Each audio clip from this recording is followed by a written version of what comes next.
الحمدللہ رب العالمین، الصلاة والسلام علی محمد وعلی آلہ واصحابہ واہل بیتہ اجمعین۔ حضرات،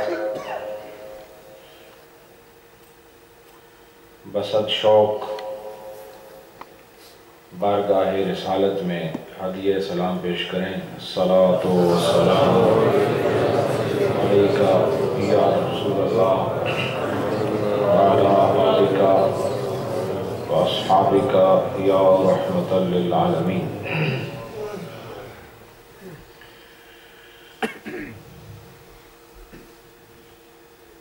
ہر جمعرات کو مسائل فقہ کے ساتھ اس مرکز میں پابندی اور تسلسل سے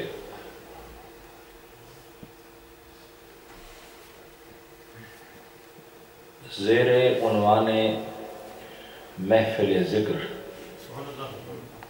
یہ پروگرام جاری ہے، اور میں اللہ کا شکر ادا کرتا ہوں کہ یہ برطانیہ کی سرزمین پر ایک منفرد پروگرام ہے جس میں کئی شہروں سے ہر جمعرات کو لوگ محبت عقیدت کے ساتھ جمع ہوتے ہیں، اور ایک بڑی حاضری ہر جمعرات کو دیکھنے میں آتی ہے۔ یہ اللہ کے فضل کے بغیر ممکن نہیں ہے، کوئی چیز ہمارے پاس ذاتی نہیں، ہر چیز خدا کی عطا کردہ ہے۔ محفل ذکر کے عنوان کے تحت مسائل فقہ کو بیان کرتے ہوئے 5 سال کا عرصہ قریباً ہو گیا ہے، اور ہم تھوڑے ہی عرصے میں انشاءاللہ نماز کے مسائل ان کو پڑھنے کے حوالے سے ختم کر لیں گے، اور یہ بہت بڑی عنایت ہے، بہت بڑی مہربانی ہے۔ میلاد النبی صلی اللہ علیہ وآلہ وسلم کے حوالے سے جب سے ماہ ربیع الاول شروع ہوا، ہر جمعرات کو جو بھی ہم مسائل بیان کرتے ہیں اس کو بھی ہم نے میلاد مصطفیٰ کا نام دیا، اور خصوصی طور پر آج محترم حاجی محمد خلیل صاحب، ان کی والدہ مرحومہ کے لیے اِصال ثواب کیا جا رہا ہے، اور آپ سب جتنے لوگ آئے ہیں آپ سب صاحب ایمان ہیں، کلمہ گو ہیں، نبی پاک کی محبت میں سرشار ہیں۔ یقیناً آپ سب کی دعائیں ان کے حق میں قبول بھی ہوں گی، اور ان کے لیے ذریعہ نجات بھی ہوں گی، اور برزخ میں درجات کی بلندی کا سبب بھی بنیں گے۔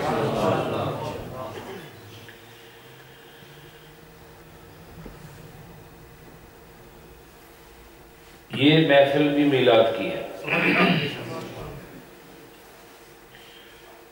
سرکار دو عالم صلی اللہ علیہ وآلہ وسلم اس کائنات میں آئے ہیں، یہ کہنا صحیح نہیں ہے، بلکہ یوں کہنا چاہیے کہ یہ کائنات آپ کی وجہ سے آئی ہے۔ یہ اس لیے ہے کہ یہ میرا ذاتی محبت اور عقیدت سے بھرا ہوا جذبہ ہے، اس لیے نہیں کہہ رہا، یہ بڑی صاف ستھری روایات سے ثابت ہے کہ رب العالمین نے اس ساری کائنات کو اپنے محبوب کے نور سے پیدا کیا۔ تو یہ کہنا کہ آپ آئے ہیں یہ صرف ہمارے سمجھانے کے لیے ہے، کائنات ساری آپ کے ارد گرد ہے، اور زمین اور آسمان اور اس میں بسنے والی ہر مخلوق اس بات کو جانتی ہے کہ ایک ذات ہے جسے خدا نے محمد نام دیا ہے، اور ہر ایک اس کو جانتی بھی ہے، پہچانتی بھی ہے اور اس کا ذکر بھی کرتی ہے۔ تو اگر ہم ان کا ذکر کرتے ہیں، یوں سمجھو ہم کائنات کے اصول کے مطابق چل رہے ہیں۔ چونکہ کوئی پتھر انہیں یاد کرے، انسان یاد نہ کرے، تو پھر پتھر کی حیثیت زیادہ ہے، انسان کی حیثیت کم ہے۔ کیوں؟ کہ پتھر اصول فطرت کے مطابق چل رہا ہے اور انسان بھی فطرت کے مطابق چلے، لیکن اسے اللہ نے اختیارات دے کر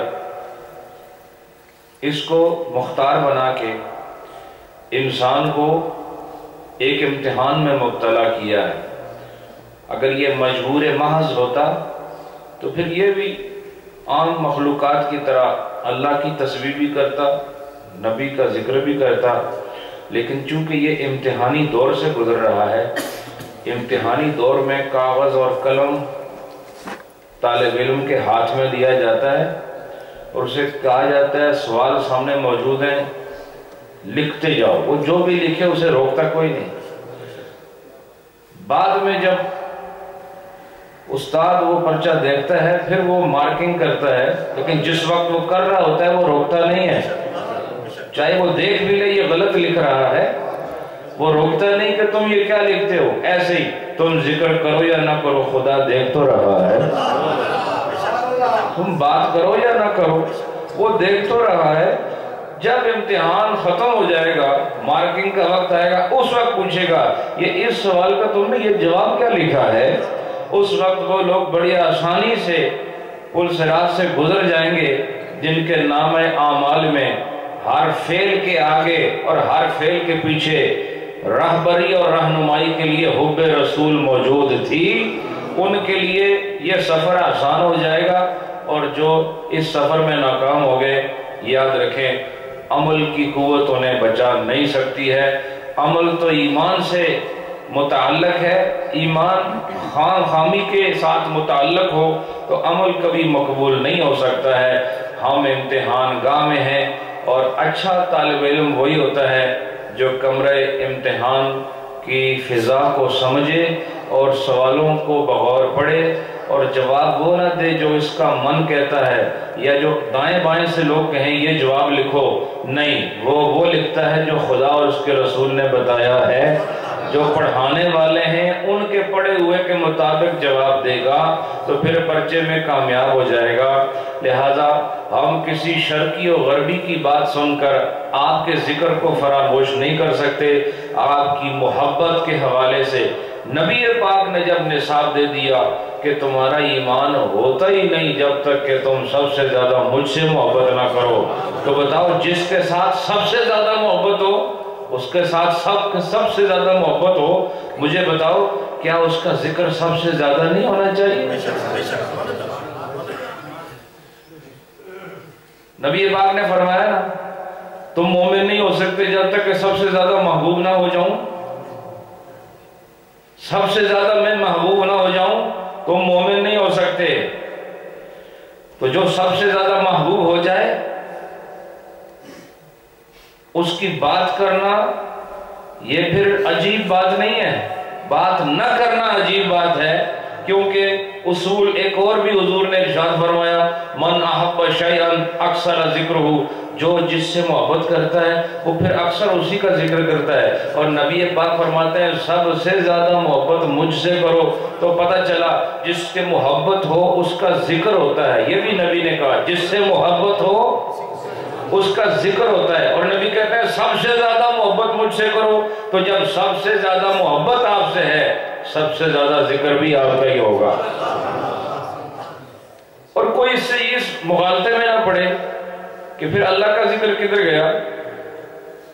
اللہ تعالیٰ نے حکمت سے اپنی قدرت سے آپ کے نام کو اپنے نام کے ساتھ جوڑ دیا، اور اس طریقے سے آپ کا نام رکھا کہ جہاں میرا نام آئے وہیں میرے محبوب کا نام آئے، لوگ میرا نام لیں تو میرے محبوب کا نام بھی لے لیں۔ اس سے یہ مراد نہیں ہے کہ نبی پاک کا ذکر زیادہ کرنا ہے اور اللہ کا ذکر کم کرنا ہے، اس لیے کہ نبی پاک کا ہم جب بھی ذکر کریں گے ان کی شان بیان کریں گے۔ بولو ابھی جو ہم بات کر رہے ہیں ان کی شان بیان کرنے؟ نبی پاک کا حلیہ بیان کریں گے؟ تو حلیہ کس نے دیا؟ بولو. کہتے حضور کی آنکھیں ایسی ہیں. یہ آنکھیں کس نے بنائی ہیں؟ حضور کے زلف مبارک ایسی ہے، کس نے بنائی ہے؟ حضور کا قد و قامت یہ ہے، حضور کا سینہ مبارک ایسا ہے، حتیٰ کہ حضور کے سر اور داڑھی میں جو سفید بال تھے وہ بھی گن کے رکھے ہوئے. محبت والوں کو پتا تھا حضور کے بالوں میں سفید بال کتنے ہیں، اور کہا 20 سے زیادہ بال نہیں تھے حضور کے. محبت ہو تو ایسی ہو کہ محبوب کے بالوں کا رنگ بھی معلوم ہے کہ ان میں سفید کتنے ہیں. ایسی محبت کہاں سے ملے گی؟ پتہ چلا نبی لولاک صلی اللہ علیہ وآلہ وسلم، آپ کا سراپا بیان کرنا، آپ کی سیرت بیان کرنا، آپ کا بولنا، آپ کا چلنا، آپ کا بیٹھنا، آپ کا اٹھنا، آپ کا طریقہ کلام، آپ کا طریقہ تقدم، آپ کا طریقہ تاخر، آپ کے سجدے، آپ کے قیام، یہ بیان کرنا حضور کی شان ہے. تو یہ مجھے بتاؤ یہ سارا کچھ دیا کس نے ہے؟ بولو نا. جب خدا نے دیا ہے تو گویا یوں سمجھو کہ جب جب تم رسول کی تعریف کرتے ہو پردے میں دیکھا جائے تو یہ خدا کی ہی تعریف ہو رہی ہوتی.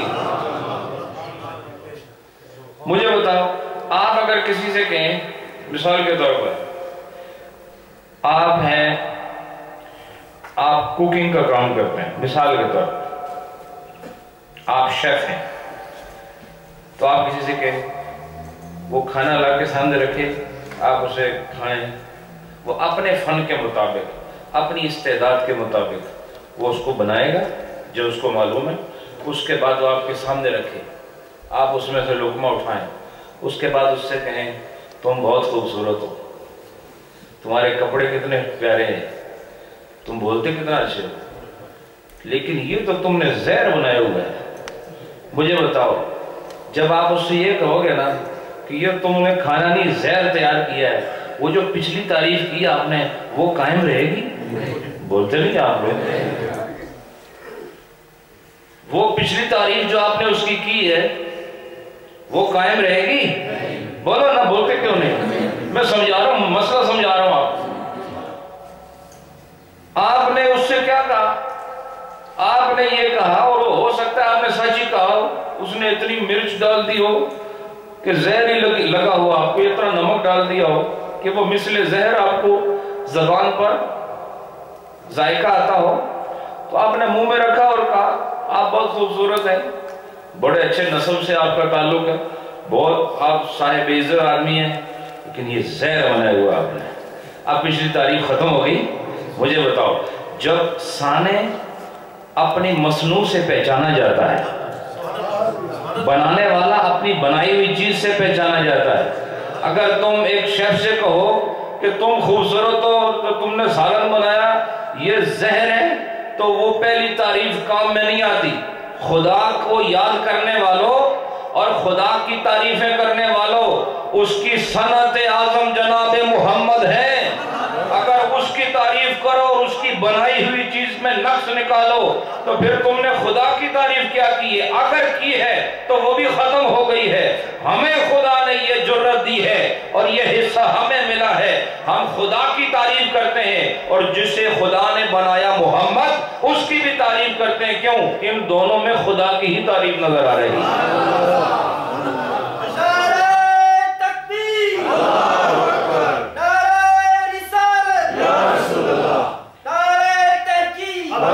تو میرے دوستو معلوم یہ ہوا نبی پاک کی تعریف کرنا اور آپ کا ذکر کرنا، اس سے قطعاً یہ لازم نہیں آتا کہ اللہ کا ذکر نہیں ہو رہا، بلکہ آپ کے ذکر سے یہ ثابت ہوتا ہے کہ بندوں نے خدا کی مخلوق میں جو اعلیٰ ہے اس کو پہچان لیا ہے، پہچان کر لی. بہرحال ہر چیز کو، اور چاقو جو ہے بڑی تلوار، یہ تلوار کس لیے بنتی ہے؟ انسان کو ختم کرنے کے لیے، ایسا ہی ہے نا. اور دوائیاں کس لیے بنتی ہیں؟ انسان کو بچانے کے لیے. اب جو لوگ تلوار بناتے ہیں انہیں گالی دے سکتے ہو؟ بولو. یہ ایک صنعت ہے، اس کائنات کی ضرورت ہے. جو چیز جہاں ضرورت تھی اس کو وہ بنا دی، اور جب دوائیوں کا مرحلہ آیا تو بتاؤ تلوار بنانے والا دوائی والے کو برا کہہ سکتا ہے کہ میں تو مارنے والی چیز بنا رہا ہوں، یہ بچانے والی بنا رہا ہے؟ بولو، نہیں کہہ سکتا نا۔ اس لیے اس دنیا میں ہر دو طرح کی مخلوق ہے، ایک وہ ہے جو سجدے سے اٹھتی نہیں، ایک وہ ہے جو سرکشی چھوڑتی نہیں۔ کائنات اپنے مقصد میں عجیب عجیب رنگ دکھاتی ہے، اور بندہ وہ ہے جو عقل و فراست کی منزل سے گزر کر اپنی منزل دیکھ کر اس بات کو سمجھ لے کہ میں نے کس رخ پہ جانا ہے۔ تم شکر نہیں کرتے کہ بن محنت کے بن مشقت کے خدا نے تمہیں اس راستے پہ لگا دیا جس کی انتہا پہ گنبد خضرا نظر آتا ہے۔ تمہاری اور خوش قسمتی کیا ہے اس سے بڑھ کر کہ بن مانگے بن طلب بن مجاہدے کے اور بغیر کسی مشقت کے تم اس راستے پر لگے ہوئے ہو جو حضور کے راستے پر جاتا ہے، حضور کے در تک جاتا ہے۔ اور یاد رکھو، حضور کے در تک پہنچنا ہی منزل تک پہنچنا۔ لوگ کہتے ہیں نا حضور تک پہنچو تو حضور خدا تک پہنچ جاتے ہیں۔ میں کہتا ہوں کہ خدا تک پہنچنا میرے آپ کے پاس کی بات اس لیے نہیں کہ ہم جسم والے ہیں، وہ جسم سے پاک ہے۔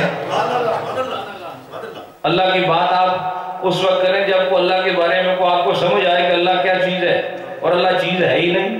اللہ کوئی شے نہیں ہے، اللہ کوئی شے نہیں ہے۔ اگر شے ہوتی تو آپ چلے جاتے، لہذا تم شے ہو نا، تم شے ہو، تم ایسا کرو، تم اس تک نہیں پہنچ سکتے جو شے ہی نہیں، تم افضل الاشیاء کے پاس آ جاؤ، تم اس کے پاس آ جاؤ جو کائنات کے راز سے واقف ہے، جو اس ساری مخلوقات کی تخلیق کا منبع اول ہے۔ تم اس کے پاس آ جاؤ، اس کے پاس آنے کے بعد تمہیں پتہ چلے گا کہ خدا کی حقیقت کیا ہے۔ پھر بھی سمجھ تو نہیں آتی، لیکن کم از کم ایک اندازہ تو ہو جائے گا کہ مالک کسے کہتے ہیں، خالق کسے کہتے ہیں، معبود کسے کہتے ہیں۔ میں نے اور آپ نے رب کو پہچان کے عبادت نہیں کی، نبی کے فرمان کے مطابق عبادت کی۔ ہم کیسے پہچان سکتے ہیں؟ جس چیز کو آپ نے دیکھا ہی نہیں، کبھی خود سے اس کی شکل بنا سکتے ہو؟ سمجھ آئی کہ بولو نا، جس چیز کو آپ نے پہچانا ہی نہیں، خود سے اس کو پہچان سکتے ہو؟ مثلا ایک اندھے نے کسی سے پوچھا نا کہ وہ کھیر کی بات ہوئی، کھیر کی، اس نے کہا کھیر، تو اس نے کہا کھیر کیا ہوتی ہے؟ تو لوگوں نے کہا یہ ایسے چاول تھوڑے اس کو باریک کیا جاتا ہے، پھر دودھ کے ساتھ ملا کے پھر تیار ہوتی ہے، تھوڑی سی شکر ڈالی جاتی ہے، کوئی تھوڑی الائچی بھی ڈال دیتے ہیں، اور اس میں لذیذ کرنا ہو تھوڑے اور میوہ جڑ ڈال دیتے، تو کھیر جو ہے پھر آگ پر رکھتے ہیں، اس کو پکتی ہے، تیار۔ نہیں یہ تو آپ یہ ہوتی کیسی ہے؟ وہ چھوڑ نہیں رہا تھا تو اس نے اپنا ہاتھ ایسے کر کے کہا کہ ایسے ہوتی ہے، اس نے ایسے ہاتھ لگایا تھا، یہ تو بڑی ٹیڑھی قسم کی کھیر ہے۔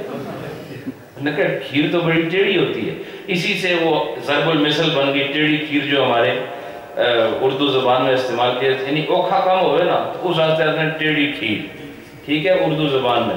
تو بات یہ ہے کہ اب اندھے کو تو پتہ نہیں کہ وہ کی شکل کیا، چونکہ اس کی آنکھیں ہی نہیں۔ جب ایک چیز آپ نے دیکھی نہیں وہ آپ کبھی بھی خود سے اس کی شکل کا اندازہ نہیں کر سکتے۔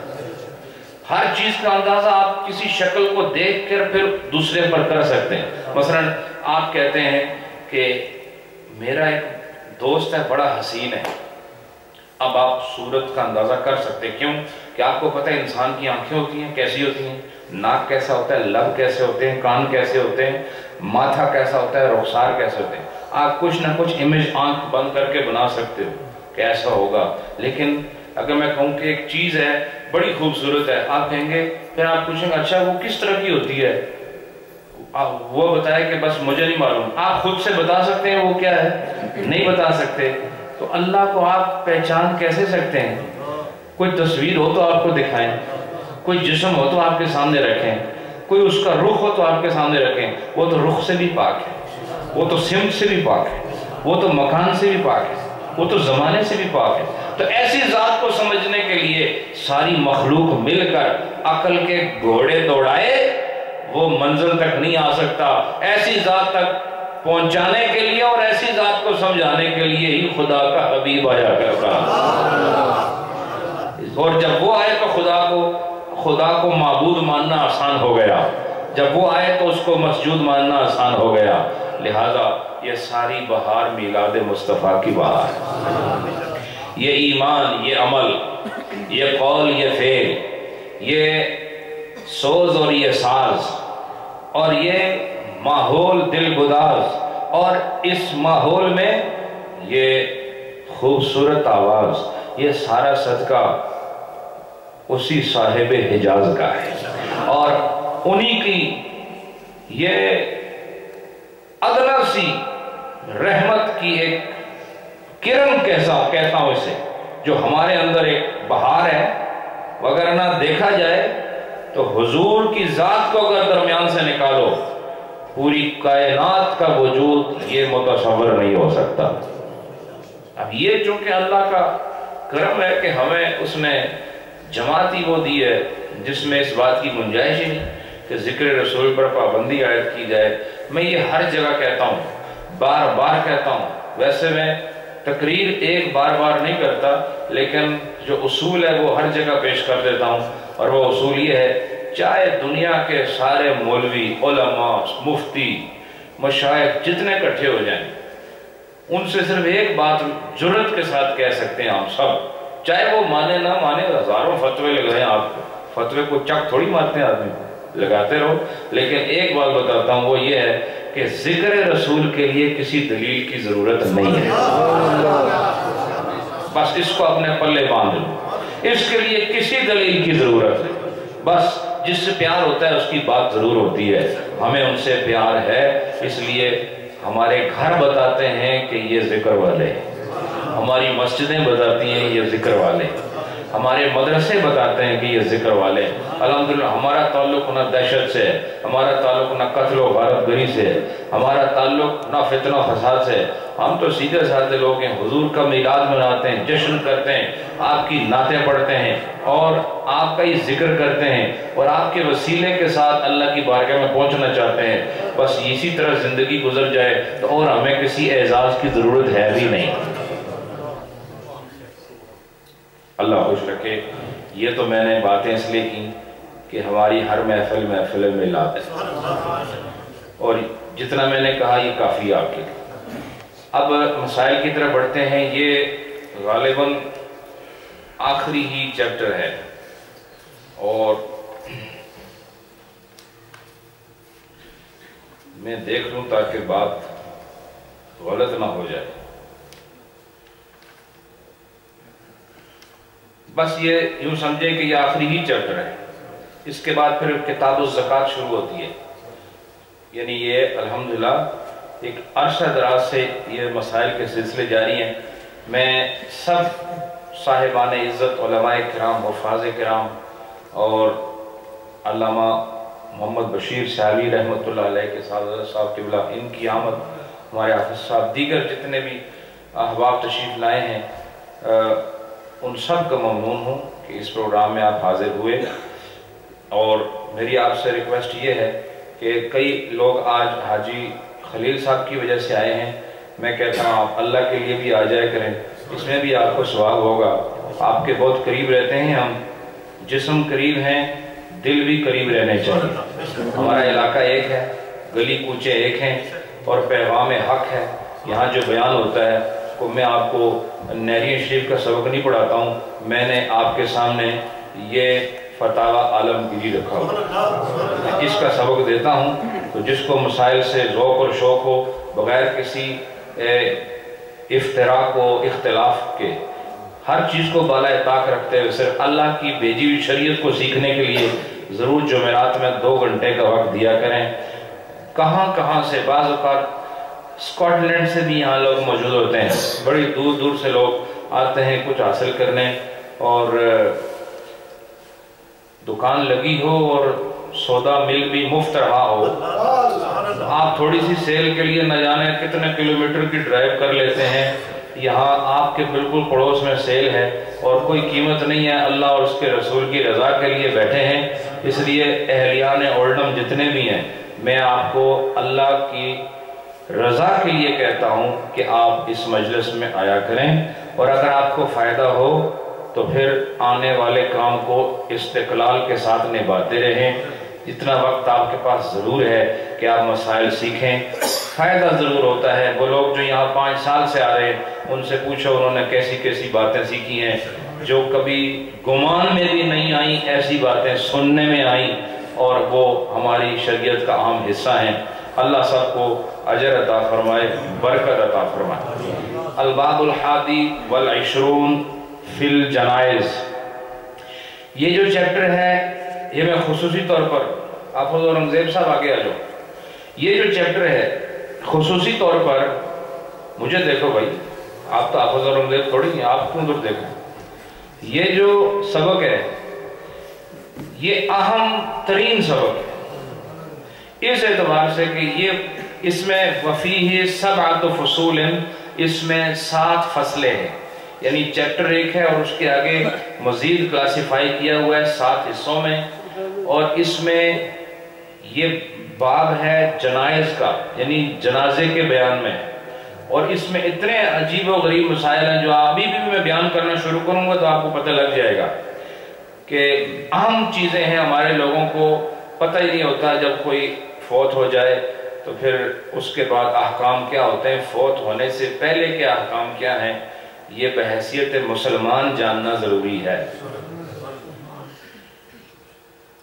آگے چونکہ یہ آج شروع ہو رہا ہے، اس میں غسل، کفن، دفن، قبر، شہید کے احکام، یہ سارے آ رہے ہیں آگے، اور بہت اہم ہے، اور یہ کوئی کم از کم اس مضمون میں ہمیں 2-3 مہینے شاید لگ سکتے ہیں، یہ اتنا واسٹ سبجیکٹ۔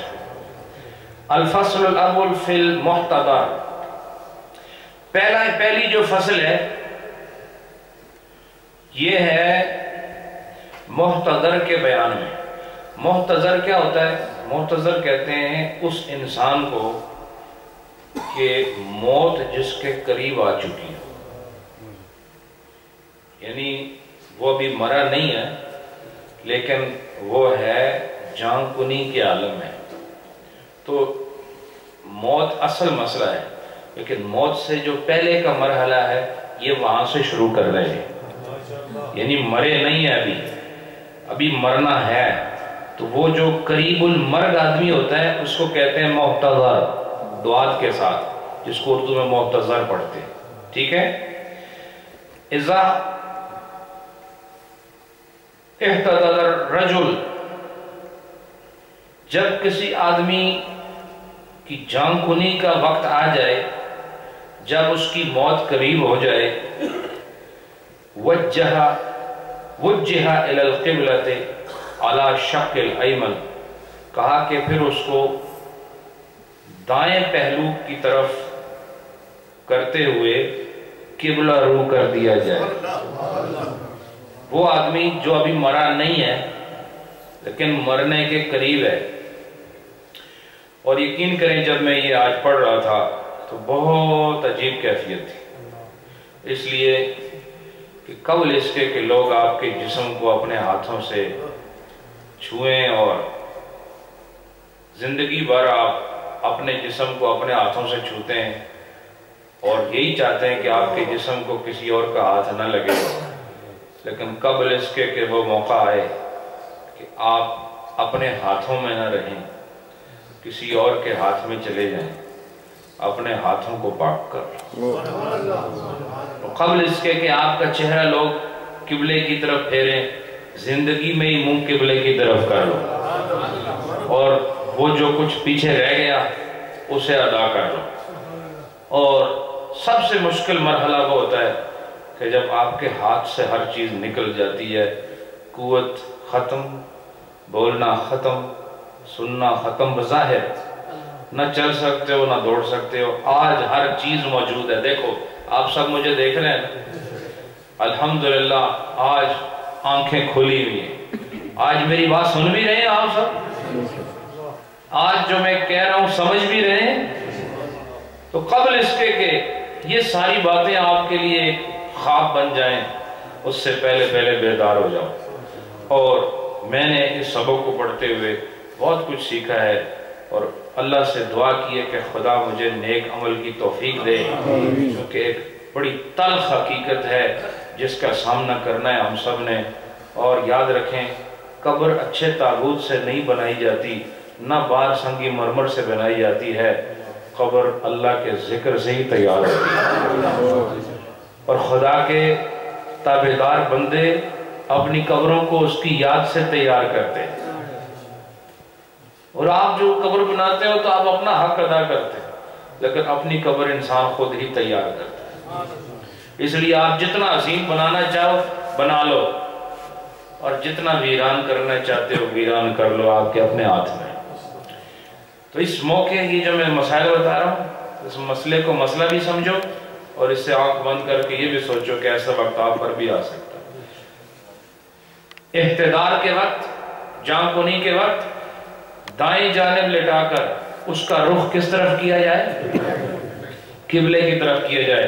وَهُوَ السُّنَّةُ، اور یہ سنت ہے، ایسا کرنا کیا ہے؟ سنت ہے۔ وَهَذَا إِذَا لَمْ يَشُقَّ عَلَيْهِ، لیکن یہ اس وقت کریں جب اس کو تکلیف نہ ہو۔ ایسا نہ ہو آپ اس کو زبردستی اس طرف موڑ رہے ہیں اور اس کی گردن کو پھیر رہے ہیں یا کچھ، اور اس سے اس کو تکلیف ہو رہی ہے، تو اگر آپ محسوس کریں کہ اس فعل سے اس کو تکلیف ہو رہی ہے تو فَإِذَا شُقَّ تَرَكَ عَلَى حَالِهِ، اگر اس کو مشقت محسوس ہو، تکلیف محسوس ہو، تو جس حال پر ہے اس حال پر چھوڑ دیا جائے۔ سمجھ آئی؟ اب یہ بتا رہے ہیں کہ یہ مسئلہ کب ہے؟ یہ جو آپ کو بتا رہے ہیں کہ اس کا منہ قبلے کی طرف پھیرنا ہے اور دائیں جانب لٹا کر دائیں کروٹ اس کو قبلے کی طرف اس کو منہ پھیرنا ہے، یہ کس وقت ہے؟ جب جان کنی کا وقت ہو، قریب المرگ ہو۔ اب یہ کیسے پتہ چلے کہ یہ قریب المرگ ہے؟ یہ بھی آپ کو فقہ ہی بتائے گا۔ وعلامات الاحتضار، اور قریب المرگ ہونے کی جو نشانیاں ہیں، علامات ہیں، وہ کہ ان تسترخی قدماہ، وہ یہ ہے کہ اس کے جو دونوں قدم ہیں نا، دونوں پاؤں، یہ بالکل ڈھیلے پڑ جائیں، پہلی علامت ہے۔ وہ آدمی جو دنیا سے جانے والا ہو، اس کی پہلی نشانی یہ ہے کہ اس کے قدم بالکل ڈھیلے پڑ جائیں گے۔ اور قدم ڈھیلے پڑنے کی علامت کیا ہے؟ فلا تنصبان، کہ وہ اس طرح ہو جائیں گے کہ اگر وہ انہیں اٹھایا جائے تو اٹھے نہیں جا سکتے، پھر گر جائیں گے۔ وہ پاؤں اپنی جگہ کھڑے نہیں ہو سکتے۔ تو پھر سوچو نا، اب اس پاؤں پر انسان دوڑتا ہے، فٹ بال کھیلتا ہے، کتنی دوڑیں لگاتا ہے، بڑی بڑی چوٹیاں سر کرتا ہے، K2 کی چوٹی پہ ماؤنٹ ایوریسٹ چلا جاتا ہے انہی پاؤں سے۔ لیکن جب خدا ختم کرتا ہے نا تو یہ دور تک جانے والے بستر پہ بھی کھڑے نہیں ہو سکتے۔ ایک علامت یہ ہے، اس کے پاؤں کیسے ہو جائیں گے؟ ڈھیلے پڑ جائیں گے، سست ہو جائیں گے، اور اتنے سست ہوں گے کہ وہ کھڑے نہیں رہ سکیں گے۔ اس کے بعد وَيَتَعَوَّجُ أَنفُهُ، اور اس کا جو ناک ہے نا یہ ٹیڑھا ہو جائے گا، ایک طرف کو، ایسے نہیں کہ بالکل ٹیڑھا ہو جائے گا، جو اس کی اصل پوزیشن ہے اس سے دائیں یا بائیں ایک جانب کو وہ، یہ عوج کہتے ہیں کسی شے کا ٹرن ہو جانا، کسی لیفٹ رائٹ سائڈ پہ۔ تو یتعوج انفہ، اور اس کا جو ناک ہے وہ ایک جانب کو رخ کر لے گا، ایک طرف کو ٹیڑھا ہو جائے گا۔ اور پھر وَيَنْخَسِفُ صَدْغَاهُ، اور اس کی جو صدغن کہتے ہیں کن پٹی کو، یہ اس جگہ کو کیا کہتے ہیں آپ کی زبان میں؟ کن پٹی کہتے ہیں، پنجابی میں بھی ماشاءاللہ۔ تو یہ جو کنپٹیاں ہیں نا، یہ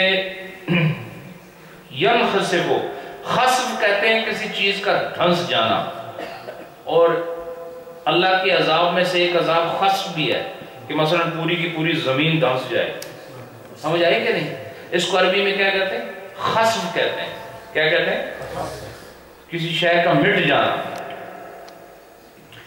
تو دونوں کنپٹیوں کا اندر کی طرف دھنس جانا، کنپٹیوں کا بیٹھ جانا، کیونکہ یہ جگہ تھوڑی سی ابری ہوئی ہوتی ہے. آپ دیکھیں نا، ایسے ٹچ کریں آپ کو اپنی یہ جگہ تھوڑی سی یعنی ایسے ابری ہوئی موٹی سی محسوس ہوگی. سمجھ آئی کہ نہیں؟ آپ ڈر کیوں رہے ہیں؟ موت تو نہیں آ رہی، لاکھ چیک کرو نا، ایسا ہے کہ نہیں؟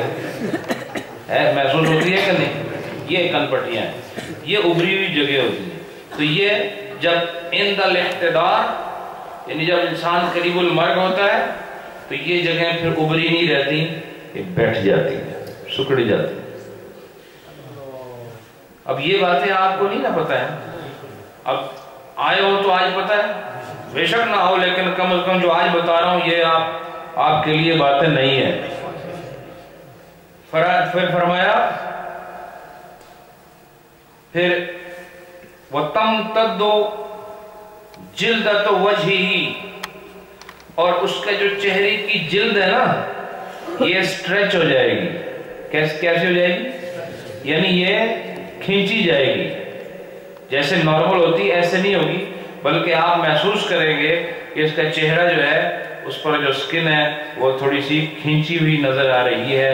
فَلَا يُرَى فِيهَا تَعَطُّفٌ، اور آپ کو اس چہرے میں نرمی نظر نہیں آئے گی، اس جلد میں آپ کو نرمی نظر نہیں آئے گی. جو ہاتھ لگاؤ گے تو آپ کو جلد کھینچی ہوئی محسوس ہوگی، اور ویسے آپ انسان کے جلد کو ایسے ہاتھ لگاؤ تو آرام سے انگلی اندر دھنستی چلی جاتی ہے، کیونکہ انسان کی جو سکن ہے یہ نرم ہے، سافٹ ہے، ٹیشوز ہوتے ہیں اس میں. وہ سب جو نظام ہے وہ اب چونکہ آخرت کا وقت ہے، اس کی دنیا سے رخصتی کا وقت ہے، اب وہ نظام جو ہے اس طرح نہیں رہے گا.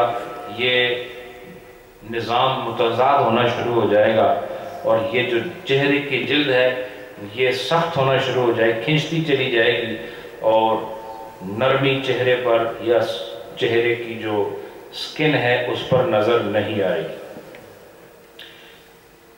یہ آپ کو نشانیاں بتا دی قریب المرگ ہونے کی. تو جب آپ کا کوئی رشتہ دار قریب المرگ ہو جائے تب کرنا کیا ہے؟ فرماتے ہیں وَلَقَّنَ الشَّهَادَتَيْن، تو کہا کہ پھر وہ دونوں شہادتوں کی تلقین کرے.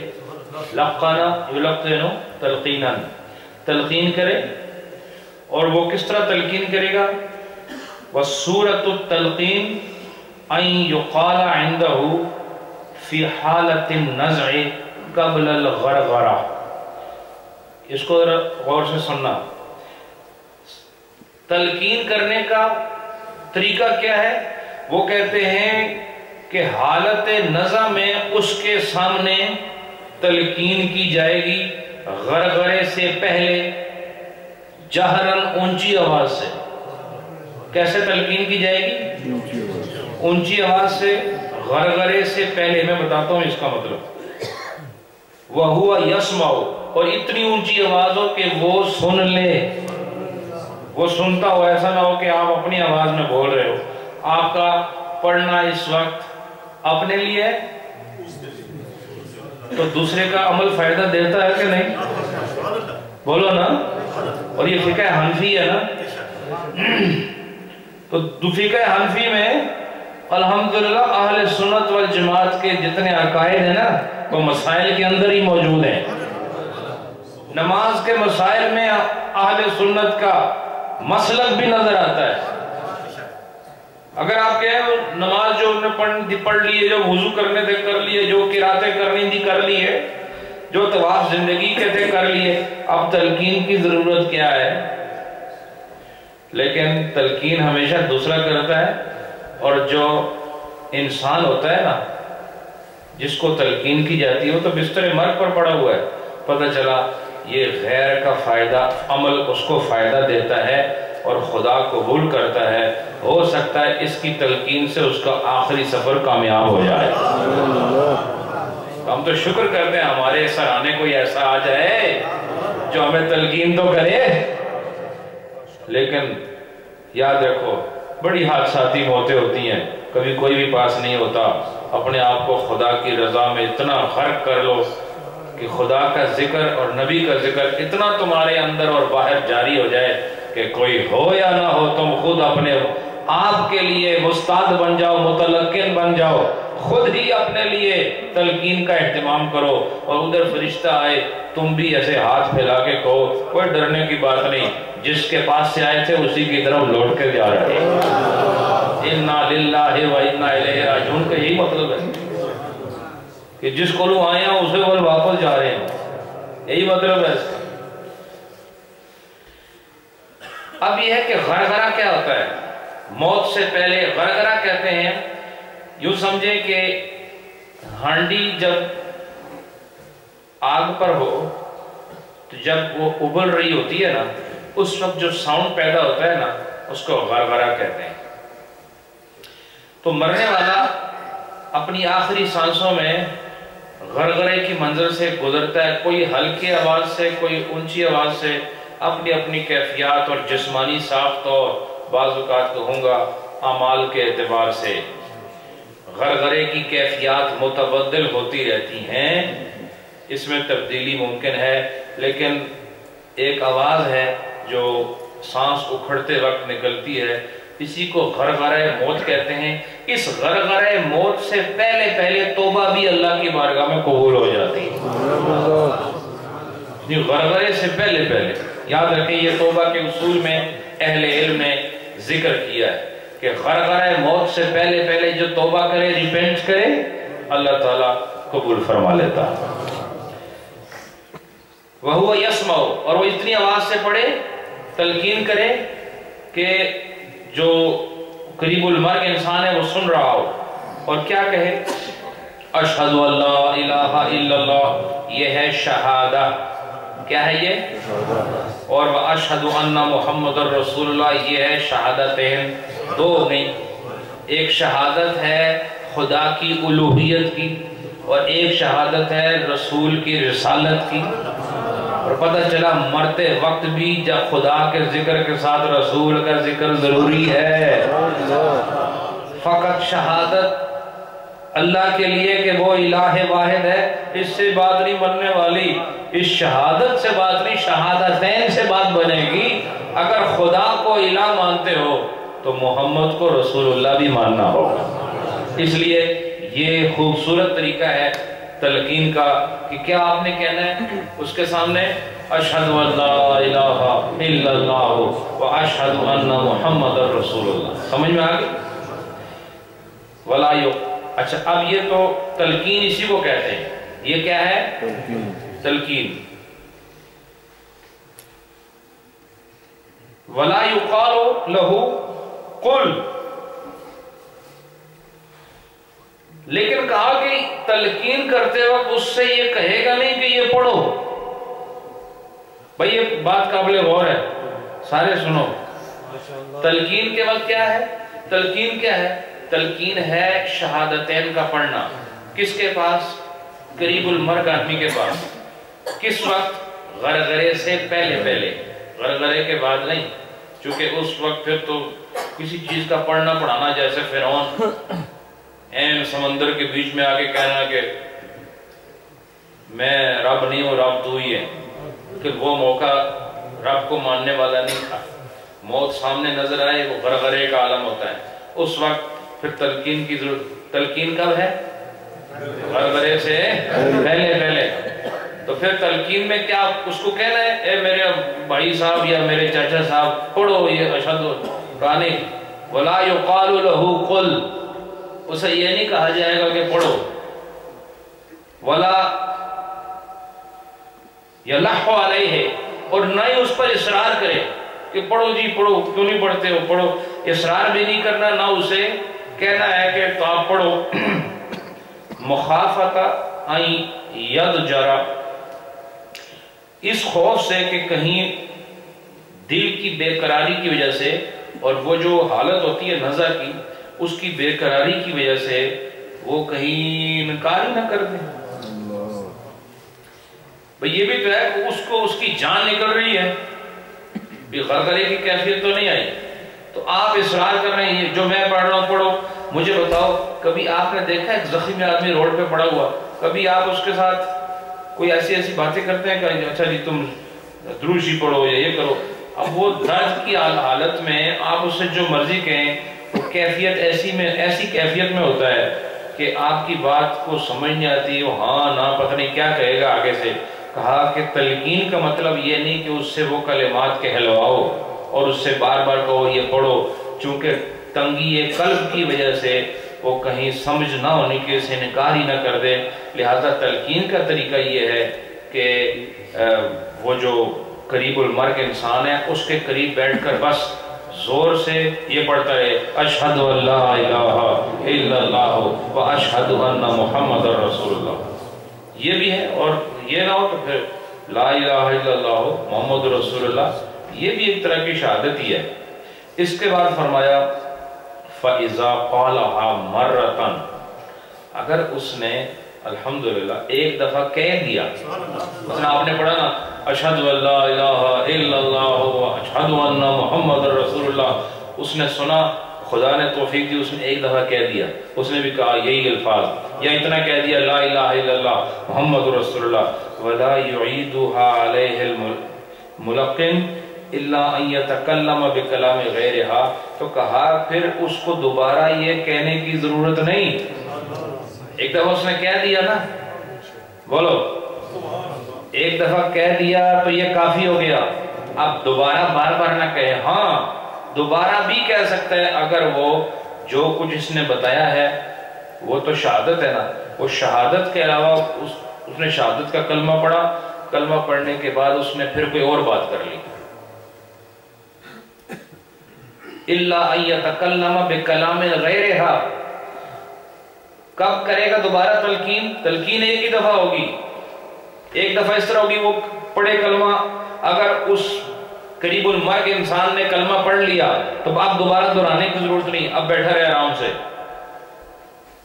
اور اللہ کی رحمت کا انتظار کرے. لیکن اگر وہ کلمہ پڑھنے کے بعد وہ قریب المرگ آدمی نے کوئی اور دنیاوی بات کی، مثلا کہا کہ پانی لاؤ، یا کہا کہ وہ میرا والد صاحب کدھر ہے، یا کوئی ایسی بات کہی جو شہادتین میں سے نہیں ہے، تو کہا اب یہ دوبارہ دہرائے. کیوں؟ وجہ کیا ہے؟ اہل علم نے اس کی وجہ یہ بتائی کہ اس کی وجہ یہ ہے کہ وہ دنیا سے جائے تو اس کی زبان پر جو آخری کلام ہو وہ خدا اور مصطفیٰ کا کلام، بس اور دنیا کی بات نہ، کیونکہ اب وہ جدھر جا رہا ہے وہاں یہی دونوں کا ذکر ہر جگہ ملے گا، اور دنیا والے پیچھے رہ جائیں گے، اور آگے جہاں جا رہا ہے وہاں خدا اور مصطفیٰ کا ہی نام چلتا ہے. اس لیے اس کی زبان پر آخری کلام بھی اللہ اور اس کے محبوب کا ہونا چاہیے. تو اب مسئلہ کیا نکلا؟ مسئلہ یہ ثابت ہوا کہ اگر تلقین کر رہا ہو انسان اور مرنے والا انسان ایک دفعہ اگر وہ کلمہ پڑھ دے تو پھر اس کو دوبارہ پڑھوانے کی ضرورت، ایک شرط کے ساتھ کہ اگر اس نے کلمہ پڑھنے کے بعد کوئی اور کلام کر لیا تو پھر وہ دوبارہ تلقین کرے تاکہ اللہ اس کو توفیق دے، یہ پھر دوبارہ کلمہ پڑھے تاکہ دنیا سے جاتے ہوئے اس کا آخری کلام یہی ہو لا الہ الا اللہ محمد الرسول. اس کے بعد وَهَذَا التَّلْقِينُ مُسْتَحَبٌ بِالْإِجْمَاعِ، اور کہا کہ یہ جو تلقین کرنا ہے نا یہ اجماع ہے، اس کا کنسنسس ہے اس پر علماء کا. علماء کا مطلب مسجد کے اماموں کا نہیں، یہ اس سے مراد جو مسلک کے ائمہ ہیں اور احناف کے وہ جلیل القدر محدثین اور فقہ کے موضوع میں ید طولہ رکھنے والے، ان کا یہ مقام ہے. تو کہا ان سب کا اس بات پر اتفاق ہے، اتحاد ہے کہ تلقین کرنا قریب المرگ انسان کو یہ مستحب ہے. کیا ہے بولو؟ مستحب ہے. اور قبلے کی طرف اس کا منہ پھیرنا یہ کیا ہے؟ سنت ہے. یہ کیا ہے؟ اور اس کو تلقین کرنا کیا ہے؟ مستحب۔ اور تلقین آہستہ آواز سے ہوگی یا اونچی آواز سے؟ کتنی اونچی آواز سے کہ وہ سنتا ہو۔ اور تلقین کا وقت کب تک ہے؟ غرغرے سے پہلے پہلے۔ بولو کچھ مل رہا ہے کہ نہیں آپ؟ بس یہی مقصد ہے ہمارا۔ اب یہ کہتے ہیں اما التلقین بعد الموت فلا یلقن عندنا فی ظاہر روایہ، کہتے ہیں کہ تلقین موت سے پہلے پہلے، غرغرے سے پہلے پہلے تو ہے، لیکن اس کے مرنے کے بعد بھی تلقین ہے؟ تو کہتے ہیں نہیں، ہمارے نزدیک مرنے کے بعد پھر تلقین نہیں ہے۔ ہمارے نزدیک سے مراد کون ہے؟ حنفیوں کی بات ہو رہی ہے، احناف کی بات ہو رہی ہے۔ تو کہہ رہے ہیں ہمارے نزدیک مرنے کے بعد تلقین نہیں ہے۔ اس کے بعد فرماتے ہیں وَنَحْنُ نَعْمَلُ بِهِمَا عِنْدَ الْمَوْتِ وَعِنْدَ الدَّفْنِ۔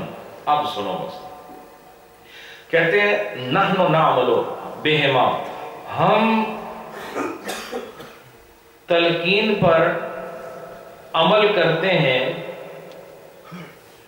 ہم تلقین پر عمل کرتے ہیں۔ یہ پھر احناف کہہ رہے ہیں، اپنے مذہب کو بتا رہے ہیں آپ۔ کب کرتے ہیں؟ موت کے وقت۔ ایک تو کرتے ہیں عند الموت، جب غرغرہ سے پہلے کا مرحلہ، ایک اس وقت ہم تلقین کرتے ہیں، اور اگر اس کے مرنے کے بعد ہم نے تلقین کی اور غرغرہ کی منزل بھی گزری، پھر وہ مر گیا، آپ تلقین نہیں کرتے۔ ایک ہم کب تلقین کرتے ہیں؟ موت سے پہلے، اور وعند الدفن، اور جب ہم اسے دفن کر رہے ہوتے ہیں اس وقت بھی ہم تلقین کرتے ہیں۔ یعنی ایک آدمی قریب المر گیا نا، تو ایک تلقین تو اس وقت ہوگی جب وہ قریب المر گئے، لیکن جب مر جائے گا پھر نہیں ہوگی۔ لیکن ایک مقام ہے کہ جب ہم اس کو دفن کریں گے اس وقت ہم تلقین کریں گے، اور اپنی زبان میں ہی کہہ سکتے ہو کہ جس طرح دنیا میں تم کلمہ پڑھتے تھے، قبر میں بھی اس کو یاد رکھنا۔ یہ تلقین دیکھو ہمارے مسلک حق اہل سنت والجماعت مذہب حنفی میں یہ بات معروف ہے کہ آپ نے اس کو تلقین کرنی ہے۔ مجھے بتاؤ، تلقین جب آپ نے پہلی کی تھی وہ زندہ تھا نا، تو زندے کے ساتھ کلام ہو رہا تھا۔ اب جب مر گیا اور اب تو وہ دنیا میں نہ رہا، اب تو دفن کر کے تم پیچھے ہٹ رہے ہو، اس وقت اس سے کلام کرنے سے کیا ثابت ہوتا ہے؟ اب مٹی پڑ چکی ہے، وہ عالم برزخ میں چلا گیا ہے۔ جس طرح تم ایک دوسرے کو سنتے ہو وہ بھی تمہاری سنتا ہے، اور یہ ہمارے مسلک سے ثابت ہے کہ مردے کے ساتھ کلام کرنا یہ جائز ہے۔ اور کیا ہی خوبصورت کلام کہ آپ نے اس سے رخصت ہوتے وقت یہ کہنا ہے، دنیا میں جس طرح تم اللہ کو ایک مانتے تھے اور نبی کو آخری نبی مانتے تھے، اب قبر میں بھی یہی عقیدہ رکھنا۔ اس طرح کی تلقین کرنا ہمارے مسلک مذہب حنفی میں موجود ہے۔ اور یہ صرف ایک تقریر نہیں ہے، وہ کہتے ہیں نحنو نعملو، ہم کرتے ہیں، ہم کرتے ہیں۔ یہ اورنگزیب عالمگیر کے دور کی کتاب ہے، وہ آج کل کے کسی مولوی صاحب کی کتاب نہیں ہے، اس کو کئی سو سال گزر چکے ہیں۔ وہ اس وقت کہہ رہے ہیں نحنو نعملو، ہم اس پر عمل کر رہے ہیں۔ اور کیا؟ موت سے پہلے اور بعد اور دفن کے وقت ہم تلقین کرتے ہیں۔ پتہ چلا کہ میت کے ساتھ کلام ہوتا ہے، تو ایک عام میت کا یہ حال ہے کہ آپ اس کے ساتھ جا کے بات کر سکتے ہو، تو کیا خیال ہے پھر اہل اللہ کے بارے میں؟ ان سے آپ یہ کہیں گے کہ تسی توبہ کرو؟ وہ تو خدا کے ولی ہیں، وہ تو توبہ کر کر کے جو توبہ نہیں کرتے تھے انہیں بھی توبہ کرا گئے۔ تم نے ان سے جا کے کلام کرنا ہے اپنے فائدے کے لیے، اور ان سے یہی کہنا ہے کہ یہاں بیٹھے ہو اتنی پیاری جگہ میں، جنت کے باغ میں ہو، تم پر رحمت ہے، ہمارے لیے بھی خدا سے مانگو ہمیں بھی رحمت مل جائے۔ یہ حال ہے۔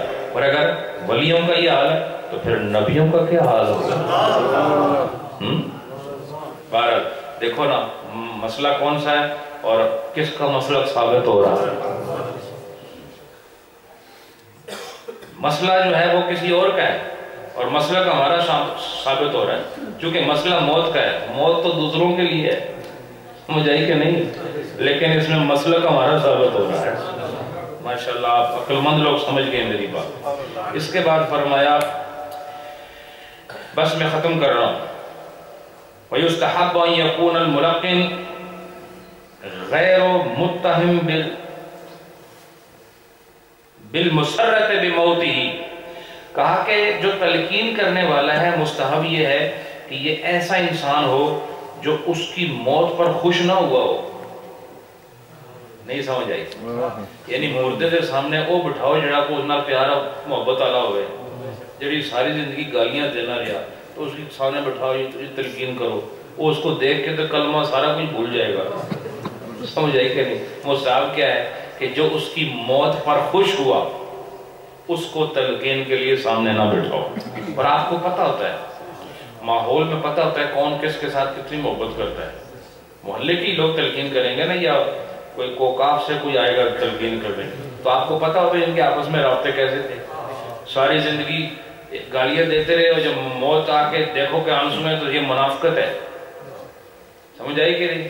اور یہی حال ہم لوگ کرتے ہیں علماء کے ساتھ بھی، کہ زندگی بھر ان کی اختلاف جب فوت ہو جاتے ہیں، بہت بڑے عالم تھے، بہت زبردست تقریر، بہت خوبصورت تھے جی، بہت علم تھا، تو ان کی زندگی میں ان کو گالیاں دیتے تھے.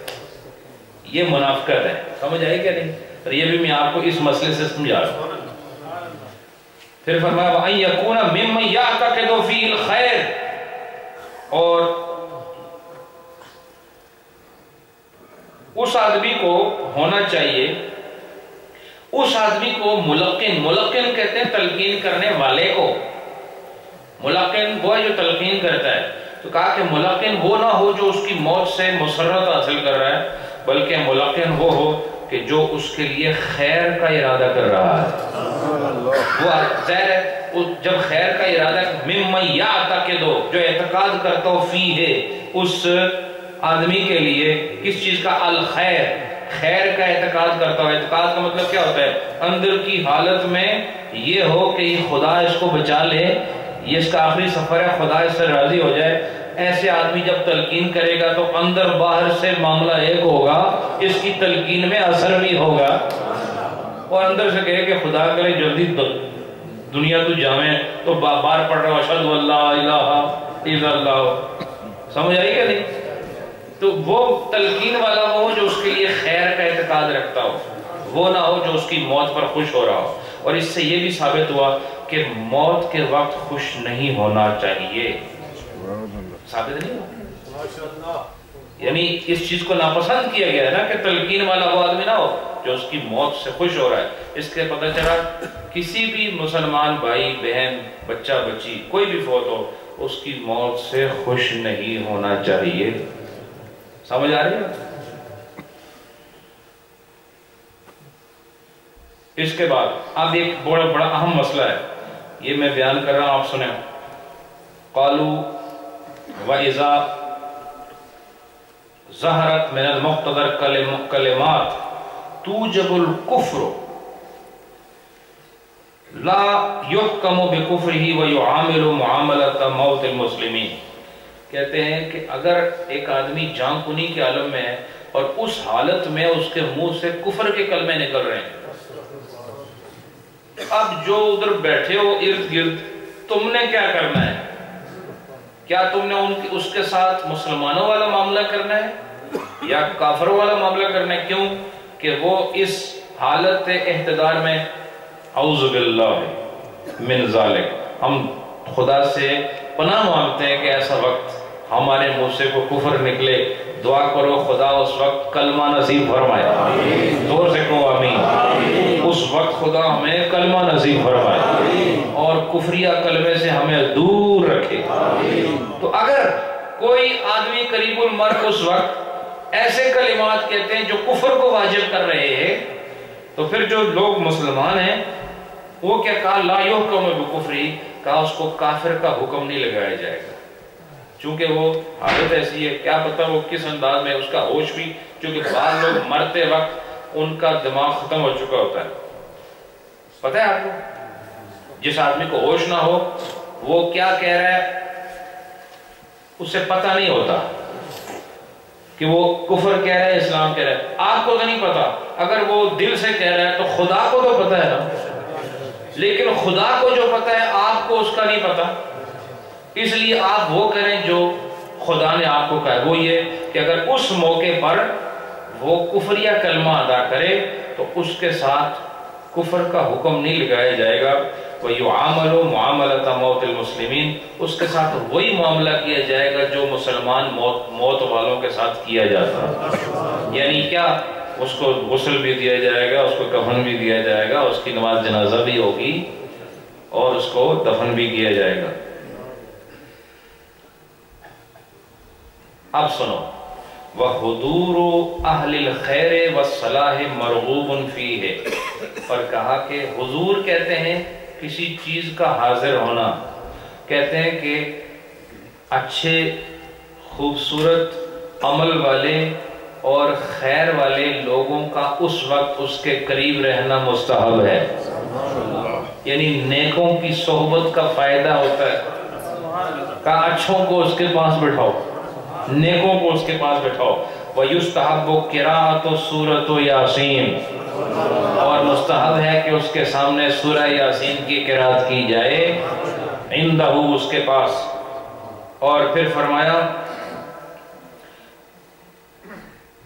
وَيُحْضَرُ عِندَهُ مِنَ الطِّيبِ، اور اس کے قریب خوشبو کو پھیلایا جائے، خوشبو جلائی جائے، خوشبو لگائی جائے. یعنی پتہ چلا کہ جو دنیا سے جانے والا ہے اس کے لیے خوشبو اچھا فعال ہے. سمجھ آئی؟ اور دوسری چیز یہ اس کے سامنے سورہ یاسین پڑھی جائے. تیسری چیز اس کے ساتھ اہل خیر کو بٹھایا جائے، نیک لوگوں کو اس کے ساتھ بٹھایا جائے. وَلَا بَأْسَ بِجُلُوسِ الْحَائِضِ وَالْجُنُبِ عِندَهُ وَقْتَ الْمَوْتِ، اور موت کے وقت اس کے پاس جو حیض والی خواتین اور جو جنبی مرد ہیں جنابت والے، ان کا بھی بیٹھنا جائز ہے، بیٹھ سکتے ہیں. لیکن دیگر کتب میں لکھا ہے کہ بہتر ہے کہ وہ نہ بیٹھیں. لیکن مسئلہ کیا ہے کہ بیٹھ سکتے ہیں یا نہیں بیٹھ سکتے، وہ بتا دیا کہ بیٹھ سکتے ہیں. اب بہتر کیا ہے کہ وہ نہ بیٹھیں، لیکن مسئلہ کیا ہے کہ بیٹھ سکتے ہیں.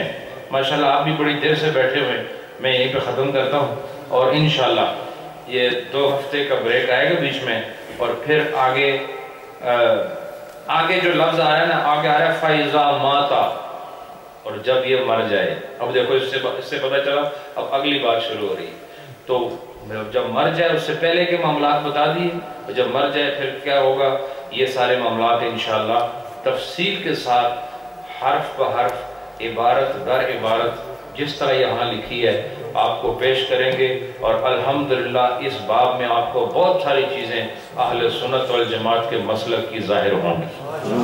اللہ خوش رکھے، شاد و آباد رکھے، اور آپ سب کی آمد کو اس مرکز کے لیے باعث خیر فرمائے. اور جتنے بھی احباب مرد اور عورتیں آئی ہیں ان سب کی حاضری کو اللہ تعالیٰ محترم حاجی خلیل صاحب کی والدہ کے لیے بخشش و مغفرت کا سامان بنائے. اور میں تمام احباب کا بالخصوص کرنل صاحب اور ان کے خوبصورت ساتھی افروز صاحب اور دیگر ہمارے حاجی صاحبان ڈیوزبری سے آئے ہیں، اور بھی دیگر دور دراز سے آنے والے ہمارے محترم ناٹنگم سے ہمارے بہت ہی عزیز ساتھی تشریف لائے ہیں، اور دیگر احباب جتنے بھی ہیں، اللہ سب پر مہربانی رحمت کا نزول العالمین الرحمن الرحیم مالک یوم الدین ایاک نعبد و ایاک نستعین اہدنا الصراط المستقیم صراط الذین انعمت علیہم غیر المغضوب علیہم ولا الضالین. بسم اللہ الرحمن الرحیم. ألم نشرح لك صدرك ووضعنا عنك وزرك الذي أنقض ظهرك ورفعنا لك ذكرك فإن مع العسر يسرا إن مع العسر يسرا فإذا فرغت فانصب وإلى ربك فارغب. بسم الله الرحمن الرحيم.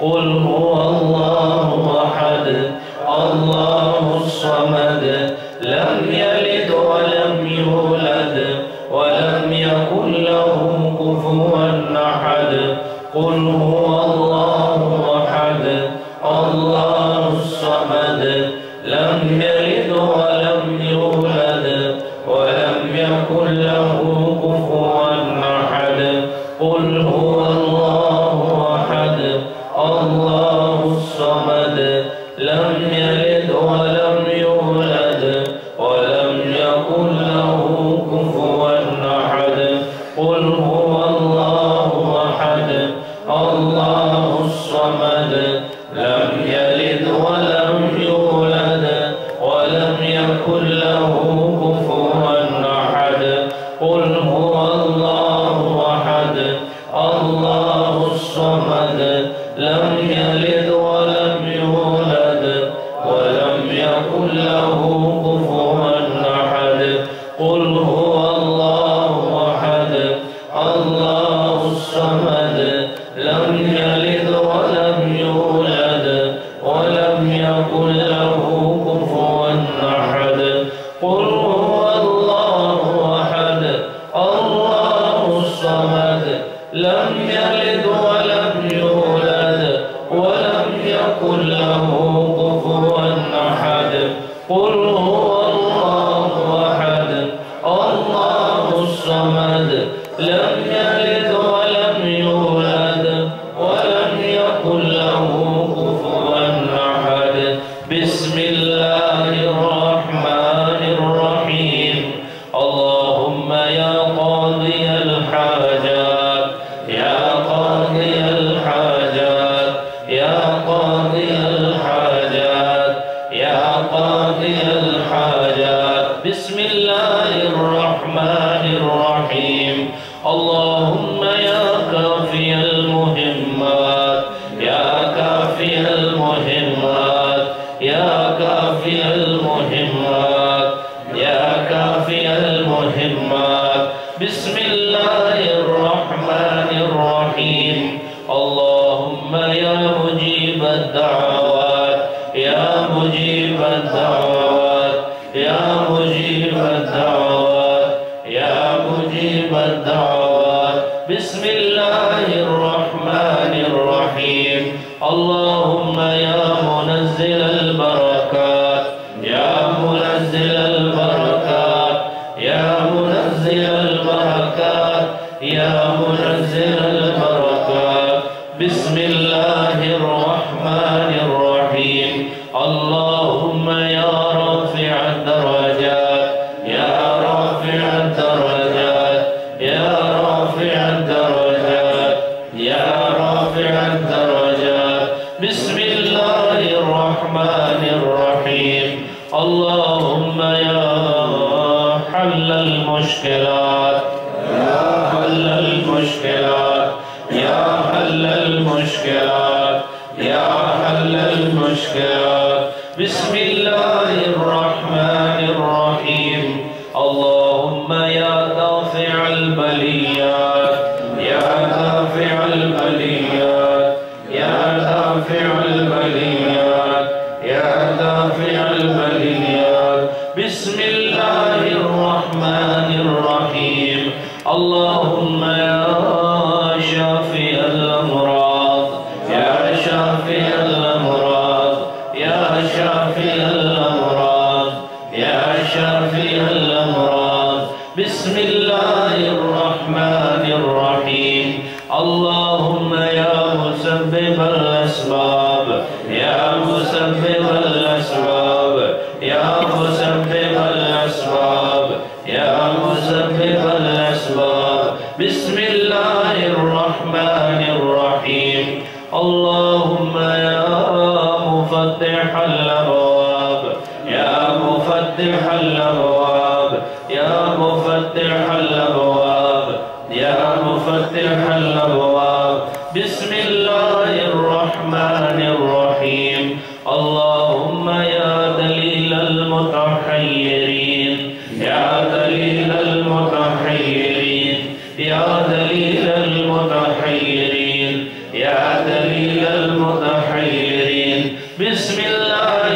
الرحمن الرحيم اللهم يا غياث المستغيثين أغثنا يا غياث المستغيثين أغثنا يا غياث المستغيثين أغثنا يا غياث المستغيثين أغثنا بسم الله الرحمن الرحيم اللهم يا أرحم الراحمين يا أرحم الراحمين يا أرحم الراحمين يا أرحم الراحمين بسم الله الرحمن الرحيم اللهم آمين آمين آمين آمين بسم الله الرحمن الرحيم اللهم صل على سيدنا ومولانا محمد وعلى آل سيدنا ومولانا محمد وبارك وسلم اللهم صل على سيدنا ومولانا محمد وعلى آل سيدنا ومولانا محمد وبارك وسلم وصل عليه.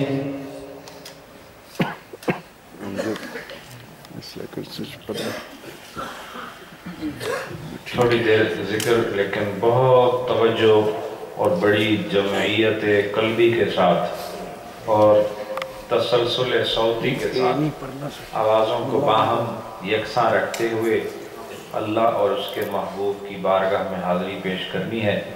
آواز آگے پیچھے نہ ہو، اس سے کیفیات متاثر ہوتی.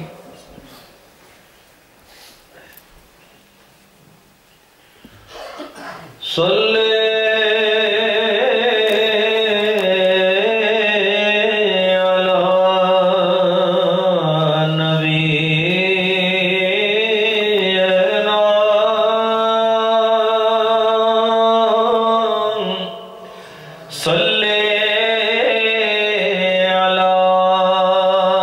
محمد